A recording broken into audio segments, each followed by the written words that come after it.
What's up, everybody? Welcome to the Beyond the Course pod. Today's guest is Jack Hawksby, player on the EuroPro Tour and now winner on the EuroPro Tour. Jack, how you doing, buddy? Yeah, good. Thank you. Thank you for having me on. Yeah, thank you for coming on. I mean, shout out to Mr. Stephen Garner who put me in touch with you. And you played at the same club as him as well, right? That was your club. Yeah. So we both play at the Millbrook Golf Club in Bedfordshire. I've known Stephen for absolute years. He used to when I was a youngster, and he was a little bit younger as well. We used to play a couple of pairs events at Millbrook together, and so we've played a bit of golf together. But yeah, I've known him for absolute years. Yeah, I mean, he was absolutely buzzing when he saw you win, and he got straight onto me. He's like, "You got to have this guy in your podcast now. You got to talk to him." So I'm glad we could do this. Thanks for coming on. And so just going back to that win, then obviously we want to start there. Tell us a little bit about that kind of weekend. How were you feeling first of all before the tournament? Were you pretty confident about it before? How were you feeling that whole weekend? That whole week, really, I felt fairly relaxed. It was just it was because it's our 8th event of the season. It kind of just felt like just an ordinary week, just going through the motions. It was just kind of, I knew I was playing some solid golf, and I kind of knew that the weather was going to be pretty bad. I knew it's going to be really windy throughout the week. So my confidence was quite high for that, because I do love playing in high winds. I don't know why, I've always just been able to grind out a score, and sometimes throw in a low one. So yeah, I felt pretty good, but again, just going through the motions like it was just a normal week, really. Yeah, because on that last day, I think it was really high winds, wasn't it? And you obviously went pretty low when others were struggling, including, you know, that clutch birdie putt that you made on 18th. So why is it you think you like playing in the wind so much and you do so well with that? I think to be fair, I think it's to do with growing up at Millbrook. We're fairly high up here, and I've been here my whole life. I've been here since I was 4. So, and I was that youngster who would be, if it was absolutely tipping it down with rain, I was out there anyway, playing, just umbrella up, just having the time of my life, getting out there. So I think it was just growing up at Millbrook when through the winter, the wind proper gets up, and it's terrible out here, because it's not, well, I would say it's not the longest course for me now, but back in the day it was an absolute slog. So I kind of learned how to like grind it out and play different golf shots, really, when I was younger. So yeah, I mean, it's quite a talent to have, isn't it? Because obviously it's one of the main things that people struggle with on any of the tours, really. As soon as the weather's like that, everybody is really struggling to shoot low. So something that's really gonna, you know, help you, especially as you move up into the big time. If you're gonna, I don't know what your plans are, but if you go and play on, say, the European Tour there, it's gonna help you big time. Yeah, definitely. It's definitely a nice little skill to have in the bag, really. Because there's a few lads on EuroPro who they're always up there when the weather's flat calm, and it just depends how you play your golf, really, and everyone's got their own different game of golf and the different game plans. So like for me, those type of high winds kind of suit me, and I think tougher conditions suit me a little bit better than flat calm. So yeah, it's difficult. It's a difficult one to say, but it's definitely a good one to have in the bag, really. Yeah, I mean, was it something you kind of spoke with, you know, your caddy and stuff about before that particular final day then? Because I think you started, was it 3 or 4 shots behind the lead? So yeah, you had to go pretty low anyway if the other guys weren't gonna go low themselves. So I mean, was it something that you spoke about, kind of going aggressive, knowing that you were strong in that kind of condition? Not really. It was, so I didn't have a caddy for the first 2 rounds, so I kind of got myself in a position where because I knew the weather was going to be really bad on Friday. It was like 40-mile-an-hour gusts, and East Sussex National was it's a proper golf course. It's quite a slog off the backs. So I had a feeling that the leaders were going to kind of come backwards or kind of stay where they were. Like, it was definitely not a day where people were going to be shooting on. I think there was only like 9 players under par for the day. Yeah. And it was one of those where you just had to stay patient and kind of work on every single shot, really, really, like, in every bit of minor detail you had to just focus on. and basically not let yourself, like, mistakes are going to come no matter what. That type of weather, you can't not have mistakes come in and not drop a shot or two. So I kind of knew that they were going to come along and take advantage of the holes that are downwind. So I think it was 5, 6, 7 were all downwind. So you just got to take advantage of them, which luckily I did. I went birdie, birdie, birdie on those to kind of jump me up the leaderboard. And I think it helped because I played with John Parry as well that day. And he was leading for most of the tournament. Most of that day, he was leading for most of that day. So I was just like, just keep grinding it out, keep playing some good golf, and just kind of stay on his coattails a little bit. Just stay there, and just, he's going to make a mistake soon. It's going to happen. And towards the end of the round, he was. It said so on 50. It was weird. So 15th, there was a leaderboard on 15th green, and it said 4 people at -7, and then John Parry -8. Yep. But that leaderboard was wrong. So that leaderboard, so I thought John was 8 under. So I was like, I'm 1 behind him with 4 to play, basically. Was it John that went in the water though on the back 9? Yeah. So on 16, I was off first on 16, and I probably hit one of the best golf shots I've ever hit considering the circumstances. Yeah. It was 40-mile-an-hour gust into off the left, water short right, like in front of the green. 2 bunkers long, bunker just over the pond as well. So it was not a nice hole to be looking at with. No. And I've got about 190 yards and I'm trying to hit 5 iron. But I hit like one of the best golf shots I hit in my entire career. Knocked it to about 18, 19 feet. And then John stood up on the tee, and he hit an all right shot, but he just hit it too high. So the wind's just caught it, stalled it, and it's just dropped straight in the water. Right. So then he made double. But when he made double, I thought he was 6 under, not 5. Because you'd see them on leaderboard, right? Exactly. So I was like, well, he's 6 under. So I've just got to keep going. I'm 1 in front of him. Just keep going. So we both par 17. And then I launched one down 18 off the tee. So he's hit his second shot into 18 first, and he's knocked it to about 8 feet. And I was like, he's knocked it close here. You're gonna have to get up. You're gonna have to get up now for birdie, because he's gonna. In my head, I was like, he's hold that putt. He's hold it. He's 7 under.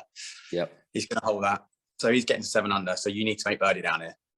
So knocked it to about 12 feet, rolled her in, and I was like, well, that's that done. And then I looked at the leaderboard and I was like, John Parry, 6 under, or 5 under. I was like, what's going on here? Because he missed his birdie putt. Yeah. So yeah, I thought he was 1 shot better than he was, which I think kind of helped me really. So it wasn't until very at the end until you actually realised the leaderboard was wrong, or did you find out when you were going down 18? No, I thought as soon as I holed out and went up to do my scorecard, his name was at -5, and I was like, it's -5. I'm sure he was at -6. I'm sure he had that putt to go to -7. Yeah. So I was just basically in my head, I was like, you got to make birdie down here to avoid the playoff with John.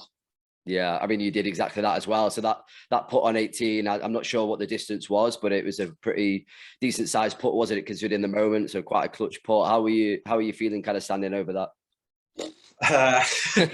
So I was safe to say I was nervous, because it was about 12 to 13 feet down and across a left to right slope with left to right wind.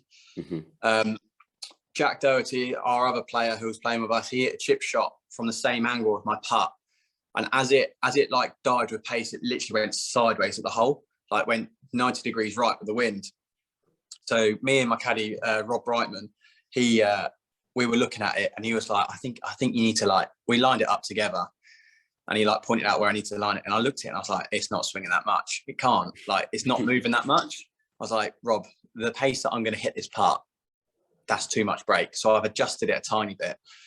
Luckily that I did, and then I just got over it and just went through emotions and was like, right, just make sure you get it to the hole. Just make sure you get it. And I hit it, and it was bang, literally dead center of the hole. Brilliant. Look on, mate. I couldn't believe it went in. Literally, it was so weird. My whole body felt so weird. I didn't even feel like the putt. Right now, I can't remember the ball coming off the putter face. Like the feeling of the ball coming. I can't remember what that felt like, because I was just so shocked it went in. Yeah, you almost kind of like looking at yourself from above or something, aren't you? Like looking at your own body, Yeah. just to kind of what's going on. I mean, not just that 18th though. How was the whole kind of round, particularly that back nine, when you knew you had a chance of winning? I mean, how would you explain that kind of feeling to an amateur, maybe like myself, that's never been in that kind of event, in that kind of position? What's going through your mind? How do you try and control what's going through your mind, etc.? It's a very strange situation. But I think for me, it was more because of how tough the conditions were. It was just more making sure that I was getting the yardages right, and I was just staying very present with everything. I didn't want to get ahead of myself. Like, it's very tough. I know there's the group behind me. There's some fantastic golfers in that group. Harry Goddard, Tom Sloman. They're fantastic golf. They're fantastic lads, and they're very good at golf. So I just knew that I was nervous, but I was excited at the same time, because I knew how I was swinging it and how I was hitting the ball. I know I had full control of my ball in those conditions. So I was just making sure I give myself opportunities to try and make birdie, and just play smart as well. Really, don't cause any unnecessary errors really in those, because if you hit a bad shot in those conditions, it's just going to punish you even more. For sure. But I think quite a big turning point for me was on 10. It's par 5, and it was about 210, but howling into wind, but downhill. Both the guys that I was playing with laid up, and I was like, "You're hitting a pitch shot into wind, uphill. It's just going to pitch by the flag and just spin right back." So me and Rob, my caddy, we were like, "You've got to go for it. Got to." So I stepped up with 2-iron and just absolutely laced this 2-iron towards the green. And it was funny because I hit it and I was like, I was standing in the air for a very long time. And I was like telling it to get down. And as it's pitched, it's only pitched front edge. And I was like, oh my God, go. Like Jordan Spieth telling it to do one thing and then change it to something else while it's mid-air.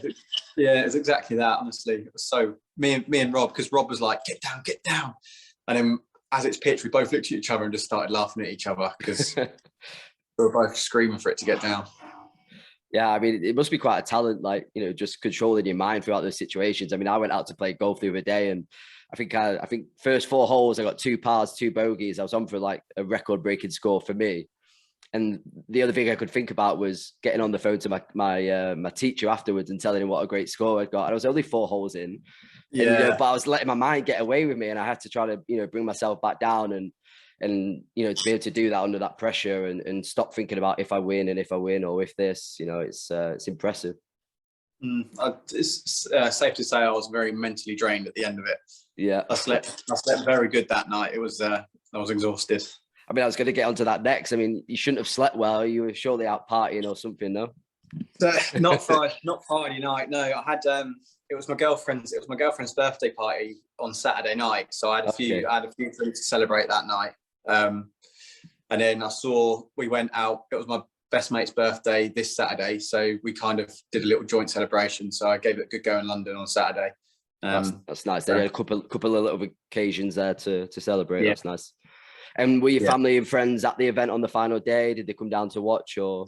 No, it was just to be fair, there wasn't that many people watching because of the weather. But it was just the only person that came down was Rob, who caddied for me. He was the one who came down. But I've heard that there was a lot of people up here on Friday at the golf club, and they were apparently there was a bit of a buzz going around. Everyone had their phones out, refreshing the leaderboard, and so it's which is really nice to hear and nice to see that how much support I get up here. So. Yeah. And what sort of things do you feel like you did well then the whole weekend? Obviously, we spoke about how you play in the weather and keeping yourself concentrated and picking your shots and stuff. But was there anything else in particular that you just felt was working for you really well that weekend? The shots you were hitting, which particular type of shots you were hitting? Yeah, I think off the tip, I hit driver really well that week because it's quite easy to hit a couple of loose drives in high winds, and it just causes a lot of trouble. But I'd say, I think for all week I hit driver really well, especially Friday. I literally had it on a piece of string. Mm-hmm.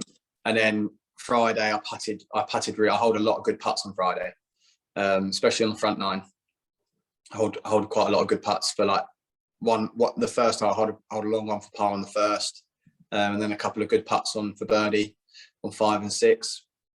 So yeah, it's good. And then going on to this weekend, then I mean, we're filming this on the 10th. So this weekend you're playing at the Cubefunder Championship, right? This weekend starts tomorrow. So what sort of standard kind of preparation do you and your caddy have before tournaments? Like, what have you been doing this week? You've been out for a practice round, or what kind of things do you normally do? So for this week, it's a little bit different for me because it's at Luton Hoo, which is very local for me. I've played it loads of times. I played at the regional qualifying for EuroPro there, and I won it there. 2 rounds. So I haven't had a practice round around there. I walked the back 9 yesterday morning to see what the greens were like. Hit a few putts on the greens just to get the feel of the greens. I didn't really fancy having a practice round this week because the last time I played really well around there. So I've got good memories. So I didn't really want to disturb that positive feeling of that place until Wednesday afternoon tomorrow. So I've just practiced. I had a lesson with my coach today, this morning, just to have a little tighten up and just have a little look over. And then I spent yesterday all day practicing, really. So just the standard prep. Yeah, I mean, that's pretty important, and it's a good point, isn't it? You know, when you've got those good memories. I've heard a couple of the pros talking about that kind of stuff, how Justin Thomas is always an example that I use, and he talks about how either at a practice or if it's one of these like pro-am events or whatever it is, he won't hit some certain shots, because then if he's going to go play in the actual tournament and he's got good memory of a particular putt or a particular area on the green where he's putted from, he just doesn't want to take that putt in case he misses, because he wants to just go in there with good memories only. Yeah, exactly that. Exactly. That's kind of how I feel for Luton Hoo this week. Because the 2 rounds that I played, I think I hit 1 bad golf shot throughout the whole 2 days that I played for regional qualifying. So every hole that I walk on, I've kind of got a really good memory of what I did there. So I'm really excited. I'm looking forward to this week. I've got a good positive feeling for this week. So. Yeah, I mean, like you said, you obviously know the course very well then. So what sort of things are you expecting? How are you expected to pick apart the course then? I think scoring is going to be low this week, without a doubt, because there's 5 par 5s around there this week. So there's going to be and there's a couple of short par 4s that you can kind of hit driver, like 18 you can drive and 9 you can hit driver really close. So scoring is going to be really low.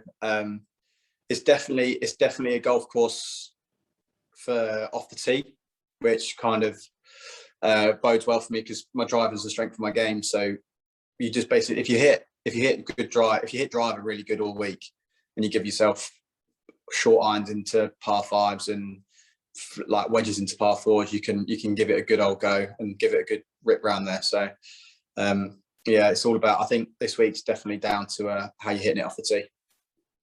Yeah, and looking at the order of merit then in things in terms of the tour at the moment, you're sitting in 6th place, right, just outside the top 5. Yeah.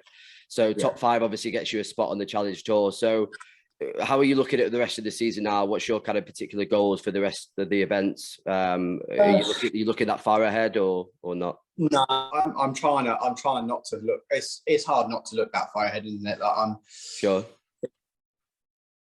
I'm sixth at the moment in the order of merit, so obviously there's a little inkling in the back of my head like you need to play well for the rest of the year. But I'm just trying to stay present really and try and just focus on each day as it comes. So right now I'm just focusing on tomorrow morning. I'm going to get up and prep and get ready and warm up and stuff, and then just kind of let it take care of itself really. Just got to do everything that I'm doing at the moment.